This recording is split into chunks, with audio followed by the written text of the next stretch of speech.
Hello hi, నేను మీ గాయత్రిని. So Veerabhadraswamy temple, అలాగే కాళికామాత టెంపుల్, ఇదే ఎంట్రన్స్. ఇది మీరు చూడొచ్చు, చాలా పెద్ద టెంపుల్, కొన్ని ఎకరాస్తో ఉంది ఈ టెంపుల్. ఇక్కడ మెయిన్గా ఈయనే వీరభద్రస్వామి. సో ప్రతి ఒక్కరూ ఇక్కడ చూసి దర్శనం చేసుకోండి. అలాగే మేమైతే ఇవాళ బ్లెస్డ్ పీపుల్స్ అని చెప్తాం మేము. మా పాపకి స్వామివారి మెడలో ఉన్న పూలమాల పూజారి గారు వేశారు. అలాగే పాపను తీసుకొని గర్భగుడిలోకి వెళ్ళారు. చెప్తూ ఉంటారు కదా, చిన్నపిల్లలు దేవుడితో సమానం అని చెప్పి. ఇవాళ నిజంగా నాకు చాలా హ్యాపీగా అనిపించింది. సో నెక్స్ట్ అమ్మవారి టెంపుల్, కాళికామాత అమ్మవారు. సో ఇక్కడ కుంకుమార్చన చేశారు స్వామి, చాలా బాగా చేశారు.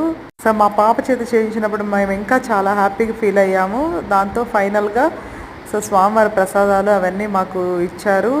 సో మీరు కూడా ప్రతి ఒక్కరూ రైల్వే కోడూరు నుంచి పాత చిట్టివేలుకి వెళ్ళి వీరభద్ర స్వామివారిని, అలాగే కాళికామాతని ప్రతి ఒక్కరు దర్శనం చేసుకోండి. సో మా వీడియో నచ్చితే లైక్ చేయండి, షేర్ చేయండి, సబ్స్క్రైబ్ చేయండి. థ్యాంక్